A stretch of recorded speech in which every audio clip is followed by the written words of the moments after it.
आईन पाकिस्तान में अदलिया, मुकन्नना और इंतजामिया के इख्तियारात बहुत वाज़ेह हैं। कोई इदारा दूसरे इदारे के दायरा कार में मुदाखलत नहीं कर सकता, लेकिन अदलिया को जुडिशल रिव्यू का मुनफरद इख्तियार हासिल है, जिसके तहत हुकूमत का कोई भी ऐसा फैसला जो आईन और कानून से मुतसादिम हो, अदलिया उसे कलअदम करार दे सकती है। जुडिशरी के पास इख्तियारात तो जुडिशल रिव्यू के हैं, मगर जुडिशरी ये नहीं फैसला करती आम तौर पे, और ना उसको करना चाहिए, जो कि एग्जीक्यूटिव का काम होता है कि किसको कहाँ लगाया जाए और कौन सा बंदा इस केस के ऊपर लगे। इस वक्त अदलिया इसी इख्तियार के तहत हुकूमत के फैसले जांच रही है और ऐसे फैसले सादिर कर रही है जो बज़ाहिर हुकूमत को पसंद नहीं आ रहे।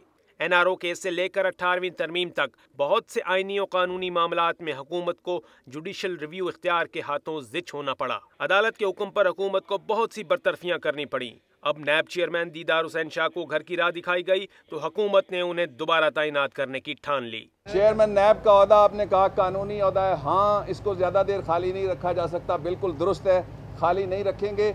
हमने कुछ इस पे अमल दरामद शुरू किया हुआ है, अगर कोई कानूनी पाबंदी है तो वो बता दीजिए, नहीं लगाएंगे। इसी तरह से DGFIA के मामले पर हुकूमत ने वसीम अहमद को हटाने से साफ इनकार कर दिया। अदालत उस्मा ने पार्लिमानी कमेटी की जानिब से जजों के मुस्तरद किए जाने के फैसले को खत्म किया तो हुकूमत ने इस मामले पर भी नजरसानी दरख्वास्त दायर करने का फैसला कर लिया।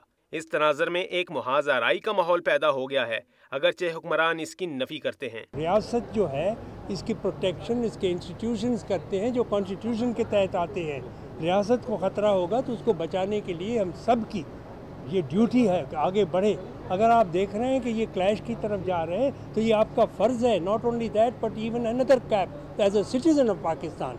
माहिरीन कहते हैं कि हुकूमत अगर अदालती फैसलों पर अमल न करे तो सुप्रीम कोर्ट आइन के आर्टिकल 190 के तहत फौज की मदद ले सकती है, लेकिन अदालत को बहुत सी बातों में गुरेज और एतराज का मुजाहरा करना चाहिए। लोगों की तजलील कर दी जाए और आप लोग TV पे दिखाते रहें और एक इंसान को आप ब्लैक पेंट करते रहें जबकि वो अपनी डिफेंस नहीं कर सकते हैं सामने जुडिशरी के बैठ के, तो ये कोई मैं समझती हूँ अच्छी रवायत नहीं है। आइन के मुताबिक अदलिया को हुकूमत पर इस लिहाज से फौकियत हासिल है कि हुकूमत के गलत काम पर तो जुडिशल रिव्यू हो जाता है, लेकिन अदालती गलती का तदारक करने के रास्ते महदूद हैं। माहिरीन कहते हैं कि अदलिया और इंतजामिया के दरमियान इख्तियारात की इस जंग में अवामी मफाद का नुकसान हो रहा है, इसलिए किसी भी इदारे को ऐसे मामलात में तहम्मुल और बुर्दबारी का मुजाहरा करना होगा। कैमरामैन तनवीर अहमद के साथ मोहम्मद कामरान, दुनिया न्यूज़, इस्लामाबाद।